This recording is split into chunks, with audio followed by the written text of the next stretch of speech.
विष्णु पुराण में जन्म लेते समय बच्चे के रोने को आध्यात्मिक दृष्टिकोण से देखा गया है। यह पुराण कहता है कि शिशु का रोना उसके पिछले जन्मों के कर्मों और उसके आत्मा के अनुभवों से जुड़ा होता है। विस्तार से देखिए, पिछले जन्मों की स्मृतियाँ। विष्णु पुराण के अनुसार जब शिशु जन्म लेता है तो उसे अपने पिछले जन्म की सारी स्मृतियाँ याद आती हैं। उसे पिछले जन्म के दुख, पीड़ा और सुख दुख का स्मरण होता है।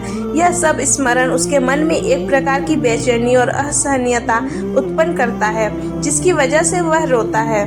दूसरा, जीवन मृत्यु का चक्र। शिशु का रोना इस तथ्य का भी प्रतीक है कि उसने जीवन और मृत्यु के चक्र में फिर से प्रवेश किया है। यह चक्र निरंतर चलता रहता है और आत्मा को नए जीवन में प्रवेश करने के लिए अपने पिछले जन्म के सारे अनुभवों का बोझ उठाना पड़ता है।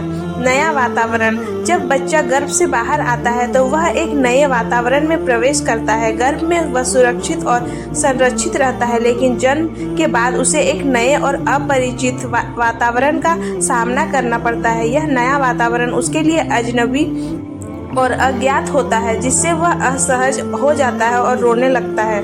भौतिक पीड़ा। जन्म की प्रक्रिया स्वयं में एक कठिन और पीड़ादायक अनुभव होती है। गर्भाशय से बाहर आने के बाद शिशु शारीरिक पीड़ा और दबाव का सामना करना पड़ता है। यह शारीरिक पीड़ा भी उसके रोने का एक महत्वपूर्ण कारण होती है। आध्यात्मिक और शारीरिक जुड़ाव। विष्णु पुराण में यह भी माना जाता है कि शिशु का रोना उसके शरीर और आत्मा के बीच के जुड़ाव को भी दर्शाता है।